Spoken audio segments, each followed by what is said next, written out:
¿Qué tal? ¿Cómo están? ¿Todavía siguen festejando el Día del Amor y la Amistad? Yo espero que sí, una semana y un día después.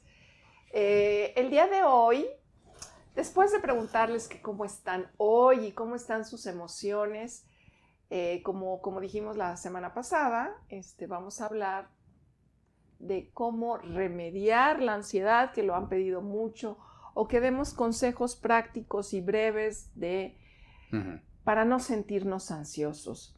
Yo quiero empezar, Francisco, definiendo qué es ansiedad. Por favor. Para que quedemos todos parejitos de qué es la ansiedad para todos. La ansiedad se puede ver como síntoma. Aquí ahorita entra un tigre y nosotros decimos, ¿qué pasa? Esto no debería estar acá. Estoy hablando de un tigre, un asalto, un coche que intentó golpearnos, o sea, un mega susto. Nuestra reacción es taquicardia, es esta sensación de que el corazón nos palpita. No, esa es la sensación. El corazón nos palpita más rápidamente, no podemos respirar, nos cuesta meter el aire, estamos temblorosos, tenemos una sensación de zozobra, de miedo intenso. Esto se acompaña de tensión muscular, búsqueda y huida. Estos son los síntomas de ansiedad. ¿Ok? Y pueden ser síntomas dentro de la normalidad, porque ahorita oímos algo que pasó y ¡pum! Se cayó esa pared, ¿no? Oímos un trueno o unos balazos, qué sé yo, entró un tigre. Y estos son síntomas de la ansiedad, los cuales son totalmente normales. Porque la ansiedad, no puedo decir que es un reflejo, pero digamos que son muchos que son de ayuda, de ataque o huida. Me pongo detrás de acá, salgo corriendo, me tiro al piso y son para sobrevivir. Pero eso no sucede cuando tenemos un mega susto. Pero cuando no está el tigre, la pared que se está cayendo, escuchamos el balazo, un coche que se atravesó, un niño que se atravesó, entonces sí estamos hablando de enfermedades ansiosas. Porque no está el estímulo y estamos sintiendo todo eso. Aquí viendo el programa, de repente me estoy sintiendo todo eso, no puedo quedarme quieta. O ustedes estaban en la escuela, o alguna estaba haciendo la tarea, o estaba cocinando. Y entonces, lo siguiente es, ¿por qué me estoy sintiendo así? Entonces, uno de los primeros síntomas de ansiedad es expectación aprensiva. Es esta sensación de zozobra, de que algo malo va a pasar. No sé qué es, pero me siento mal. Búsqueda y escrutinio. ¿Qué es? ¿Me habré tomado las pastillas? ¿Habré dejado las llaves del coche puestas? ¿Dejé la parrilla puesta? Mejor hablo a Tapachula a ver cómo está mi familia, a ver cómo salió mi papá de la cita. Me siento mal. Descarga cromafin, toda esta secreción de sustancias cerebrales, adrenalina entre ellas, que te producen las palpitaciones, la sensación de falta de aire, el temblor, el balanceo, esta sensación de mareo inclusive, de que se te va, adormece la mitad del cuerpo, incluso te haces pipí, lo sabemos, le dio un susto y se hizo pipí, ¿sí? Incluso te puedes hacer popó de un susto. Y el siguiente es tensión muscular. Esto se acompaña de una tensión muscular en todos y cada uno de nuestros músculos. Ahora, eso son ya los síntomas de una enfermedad, no de síntomas nada más, porque aquí tenemos un estímulo. Acuérdense que los trastornos de ansiedad son sentir todo eso, y yo quisiera que ustedes se identificaran, pero en ausencia del estresor. Y entonces de aquí vienen puntualizar qué son cada los trastornos de ansiedad. El que yo les estoy describiendo es un ataque de pánico, pero la ansiedad sube así, llega a un punto muy alto y luego en segundos o minutos baja. sea, ¡pum! La complicación más grave de los ataques de pánico es lo que se llama, querida audiencia, fobia social. Baja acá, pero no llega a estar el paciente bien. Y esta fobia social me sucedió fobia de evitación, no fobia social, olvídenlo, fobia de evitación. Entonces, me sucedió en el periférico viniendo a mi junta. No, pues ya no me subo al periférico. Me sucedió en el segundo piso de la Facultad de Arquitectura. No, yo creo que son las alturas. Entonces, paso todas las materias del primer piso, pero las del segundo piso no puedo pasarlas porque ya falté. Porque me da miedo que me vuelva a suceder. Fobia de evitación. Y esto aplica la fobia a las arañas. Yo estoy aquí tranquila y de repente aquí hay una araña, una cucaracha, un perro, lo que sea. Y me da toda esta reacción. O sea, una fobia es un ataque de pánico ante el estímulo de la araña, ¿sí? Otra fobia, la fobia que más se ve en los niños, es la fobia social, también en los adultos, que es este ataque y este miedo intenso a ser el ridículo, a ser criticado. Entonces el niño se sabe muy bien, aparece generalmente a los 9, 10 años, se sabe muy bien quién es Cristóbal Colón. Ya lo estudió, salió del Puerto de Palos, la pinta la niña en la Santa María, se lo sabe muy bien, a dónde llegó primero Cristóbal Colón, y el niño se apellida López. Mientras van en Álvarez, Beristain, Corlay, Calderón, pero ya va llegando a la L, ya no puede. Ya sintió todo esto que les he descrito. No puedo respirar, me va a pasar algo malo, se van a burlar de mí, la sudoración, ganas de hacer pipí. Y se bloquea. Se bloquea, ya no puede contestar y se lo sabía perfectamente bien o ya se fue al baño. Uh-huh. Y entonces en lugar de sacarse 10, se saca 5 y entonces llega a su casa y sus papás le pegan. Y la mamá dice, pero si lo hizo muy bien y aquí se lo pregunté. Bueno, si ustedes están identificando algún hijo, algún esposo, puede tener esto. Y así no sé, y bueno, el trastorno de ansiedad generalizada, que es esto mismo, pero en lugar de subir a este punto, siempre está así.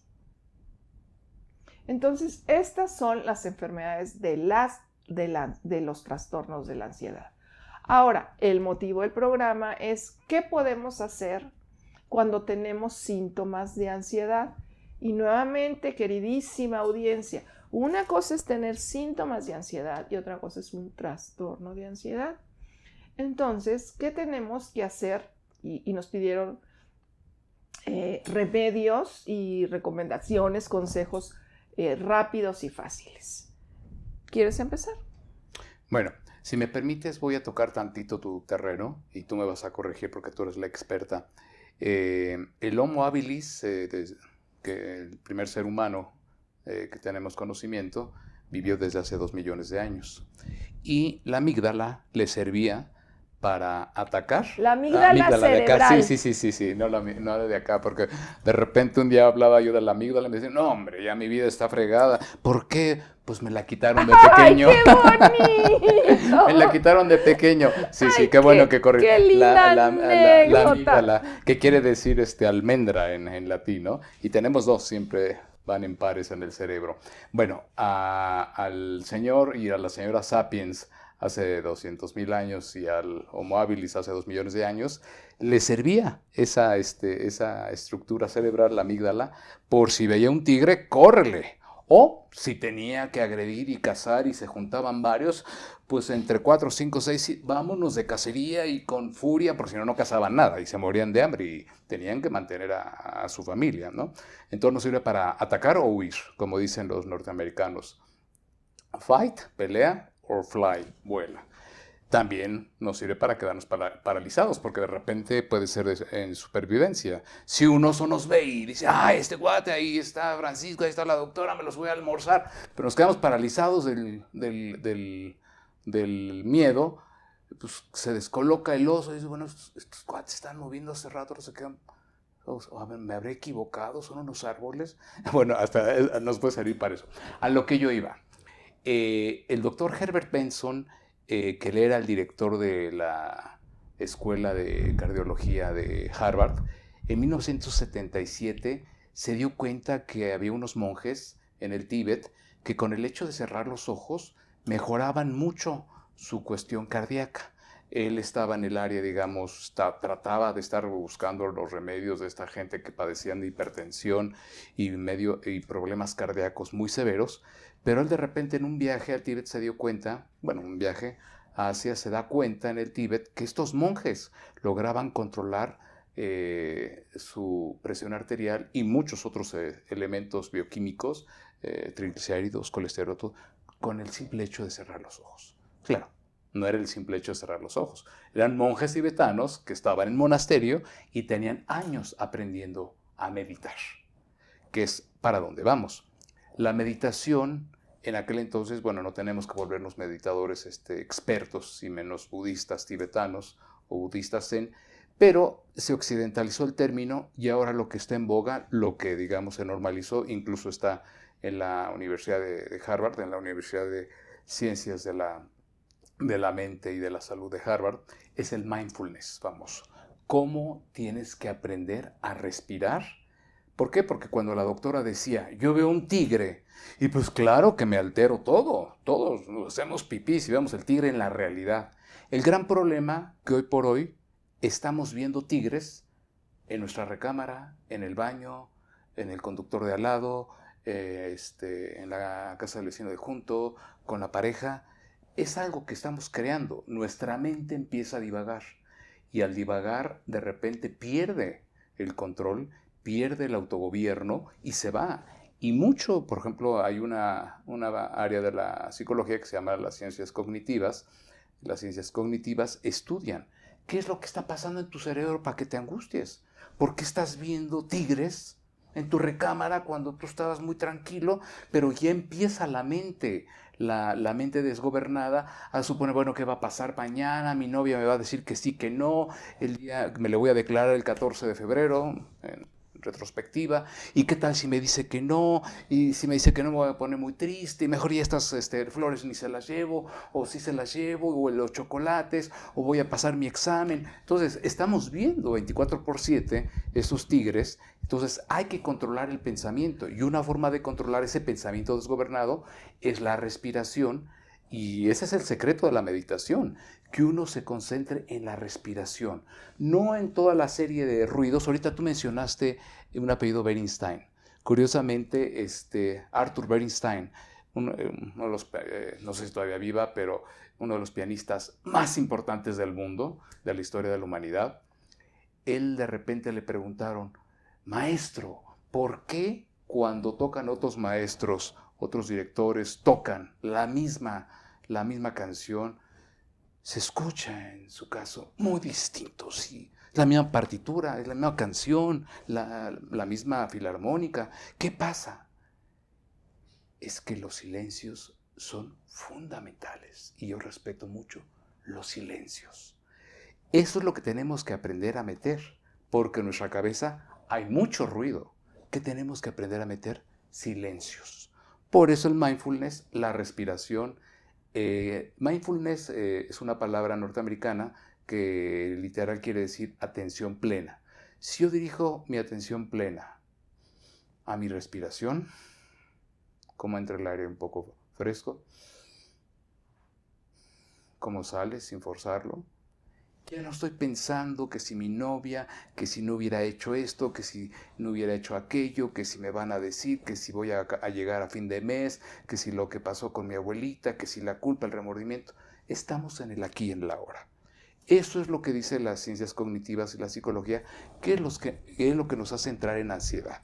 Desde luego la meditación, la respiración es de muchísima ayuda, como puede ser el ejercicio físico. En tu recámara uno se puede poner a hacer lagartijas, sentadillas, abdominales, se puede poner a hacer algo. O escuchar esta música, la música clásica. Se decía que en la época de ahí de los 90s que las madres deberían de ponerle a su bebé a Mozart, sí, ¿no? se ponían. Si uno De escucha, hecho, había cassettes para mujeres embarazadas. sí, de Mozart, de Haydn. Entonces, bueno, quise empezar con esto para aclarar que mucho de ese ruido que trae nuestra mente es lo que genera muchas veces esta ansiedad. Y si no paso el examen de oposición, y si me dice que no, y si no llego al mes, y si esto, y si lo otro, y si aquello, y si no llueve, y si sí llueve, y estoy siempre en la zozobra de mis pensamientos, y eso es el ruido mental al que se refería metafóricamente Bernstein. Yo respeto los silencios. Tendríamos que hacerle como él, respetar los silencios. ¿Cómo podemos silenciar esa mente que emite puro ruido? Una de las técnicas es la respiración, el mindfulness, estar centrado en nuestro cuerpo, algo que es real, porque lo demás es una ficción que uno inventa, que si va a pasar y si no llego y si tiembla como pasó en Turquía y si pasa lo que pasó en Siria y si Rusia y Ucrania, está uno en la ficción que uno se está creando porque uno está generando esa narrativa. ¿Qué pasa? Hay que ponerle un stop, porque eso es puro ruido. Hay que meter lugares de remanso, de silencio y tratar de aprender a respirar. Por eso el mindfulness, o esos monjes tibetanos, llevan años aprendiendo esta técnica y dicen, bueno, yo sigo aprendiendo porque es muy difícil. Decía por ahí Krishna, es más fácil dominar al viento que dominar a la mente. Imagínense, eso ya lo decía hace 2500 años. Qué difícil es dominar a la mente, doctora. Pues sí. Y bueno, todo esto que estás platicando es agregar que todos estos son, bueno, todo lo que los ejemplos que da el doctor son lo que yo digo es expectación aprensiva, ¿no? Uh-huh. Y si me corta, y si no me corta, y si me va a decir que sí, y si vuelve a temblar, y hay que detenerlos. Y una manera, bueno, ya vimos que la respiración, y otra es la terapia cognitivo-conductual. Desde luego. Que en el momento en que estás pensando catastróficamente, porque los ansiosos piensan catastróficamente, el terapeuta te enseña cómo controlar ese pensamiento. Pero tendrían que ir a terapia cognitivo-conductual. Los que estén interesados en ir, tengo un exalumno, un extraordinario psiquiatra y terapeuta cognitivo-conductual que yo le mando a los pacientes, y yo estoy sorprendida de pacientes que estaban verdaderamente muy mal por años. En un mes ya los dio de alta. Claro. Porque detiene el pensamiento catastrófico. Bueno, pero en este momento tengo ansiedad, ¿qué puedo hacer? Les voy a platicar mi experiencia. Se vino COVID y verdaderamente yo eternamente voy a estar agradecida a todo el personal de salud. Claro. Enfermeras, doctores de todas las edades, de todas las especialidades, el personal de intendencia, las secretarias, todos en mi hospital, y yo creo que en el mundo dimos lo mejor de nosotros. Entonces, una de las cosas que yo hice es poner en cada 5 metros en los elevadores, etcétera, anuncios con mi teléfono personal.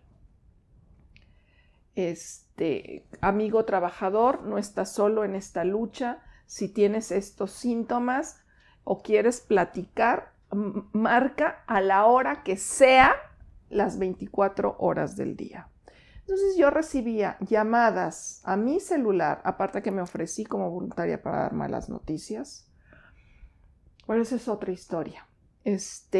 Yo recibía llamadas a las 12 del día el 24 de diciembre a las 3 de la mañana. ¿Y qué podía hacer? Con una enfermera en una crisis en Iztapalapa y yo en la colonia Narvarte. ¿Qué podía yo hacer por ella? Cuando me hablaba, doctora, soy enfermera, no puedo hablar. La crisis que llevaron el personal sanitario, especialmente las enfermeras, porque tenían otro estresor, sus hijos. Uh-huh. ¿Sí? Claro. Y doctoras también, que tuvieron que dejar a sus hijos y no regresar a sus casas. Yo Claro. tuve enfermeras que dormían en el hospital en el coche. Uh-huh. Y entonces, ¿qué es lo que hacía? Fulana y tal, vas a concentrarte, cierra los ojos, vas a respirar junto conmigo. Y les decía, a la cuenta de 3, las 2, vamos a meter aire. 1, 2, 3. Lo detienes, lo más que yo podía detenerlo. Yo afortunadamente no fumo. Lo expulsas. Y si me tardaba yo 5 minutos, eran muy buenos. Si me tardaba yo 10 minutos, eran muy buenos. ellas estaban dando lo mejor del mundo, Ujú. yo tenía que apoyarlas. Entonces, efectivamente, la respiración es vital para detener Claro. el ataque de ansiedad. Otro remedio o consejo que les quiero dar es que una cosa es que entre la amenaza y otra cosa es la enfermedad, las enfermedades ansioso-depresivas que no están en la amenaza, pero que el cerebro está funcionando mal, ya dijo la amígdala. Intineando. Y la cortisona que se va generando, ¿no? La prolactina, se suelta la prolactina, ¿y qué hace la prolactina? Cortisol, cortisona, van así como si metieran al caño de sus casas un óxido. Eso hacen, ¿sí? Por eso hay que tratar las enfermedades ansioso-depresivas. Se van tapando las arterias. Ujú. Bueno, entonces, que aparte de respirar, tienen que comer 5 veces al día. 5 veces Mira. al día no significa engordar. ¿Por qué? Porque la hipoglicemia, cuando nos malpasamos, la hipoglicemia, o sea, el bajar el azúcar de nuestra sangre, el cerebro empieza, ching, aquí algo está pasando.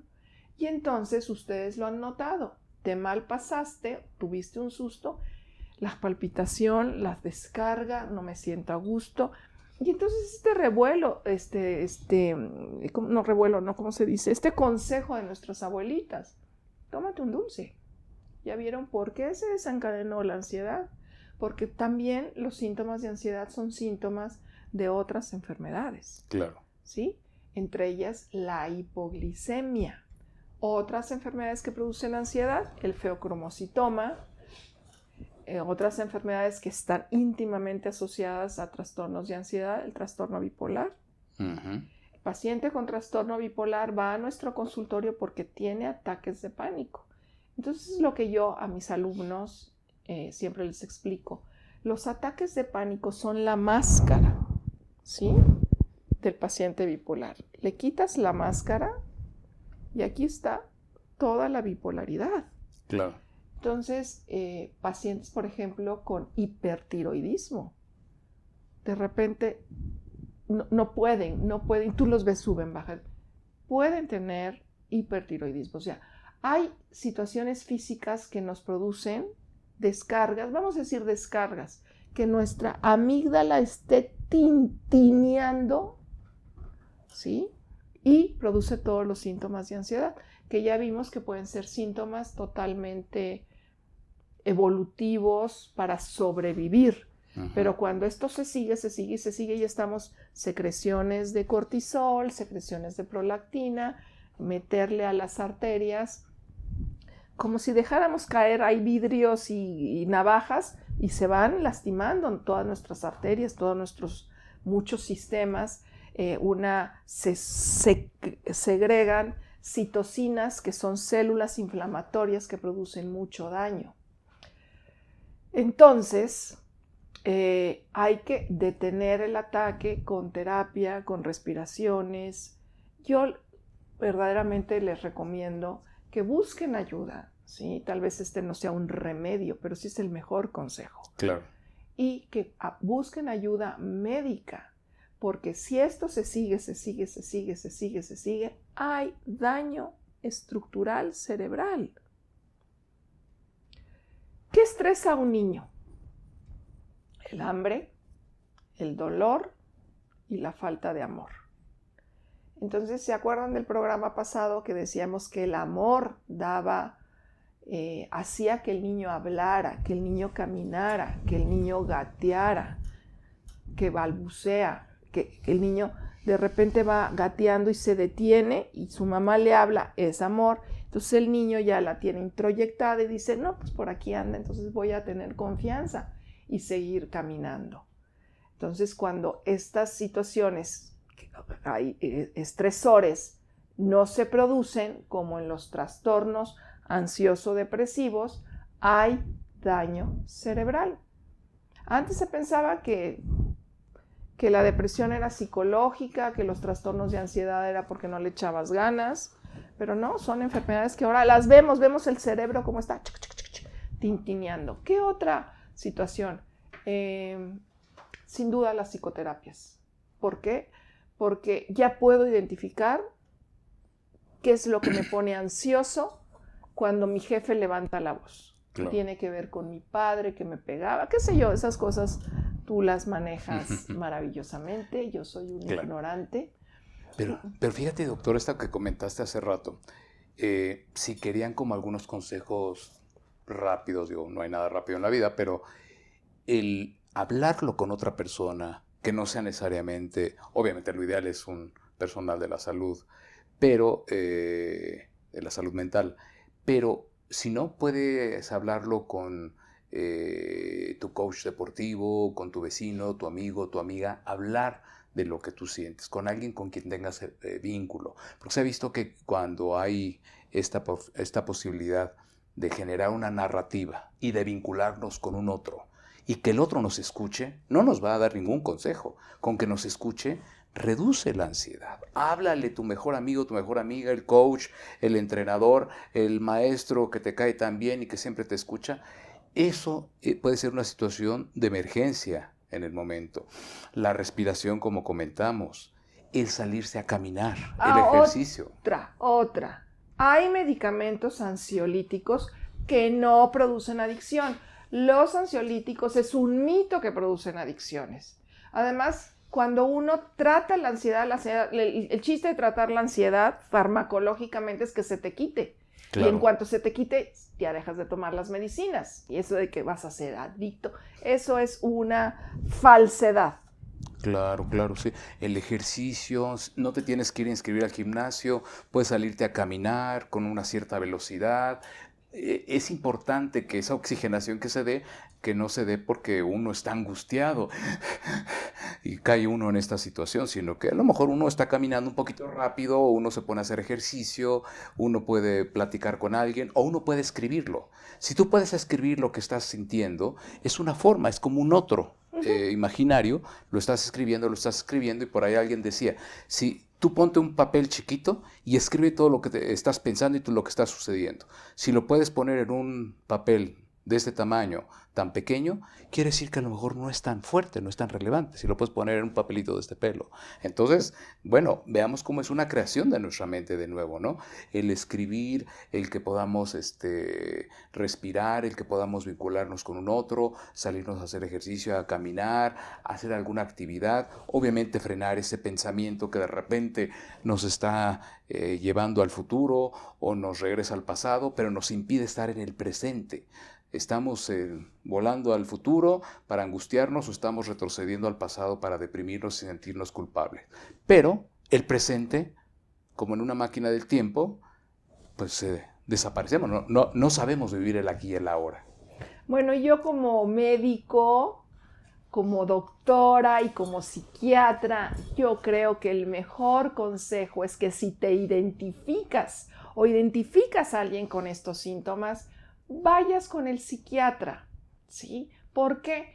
Porque finalmente los que van con nosotros son los que tienen mejor salud mental. Me está pasando esto, no se puede vivir así, quiero que se me quite. Claro. Entonces, si ustedes pidieran un consejo, yo les diría, vayan con el psiquiatra, confíen en él, tómense el medicamento que se tienen que tomar, porque no se lo van a tomar de por vida. Es mientras estás enfermo, vas a psicoterapia. En el ínter, mientras lo están pensando, respiren. Claro. Bueno, pues ha sido un gusto nuevamente estar con ustedes. Cada vez estamos más entusiasmados, se nos nota. Y nos vemos todavía, no, pues ya estamos en el último fecha de febrero. Yo creo que ya nos veremos en marzo. Uh-huh. Y vamos a ver qué nos solicitan ustedes de lo que nos quieran hablar. Les mandamos un beso, un abrazo, mucho afecto, mucha respiración.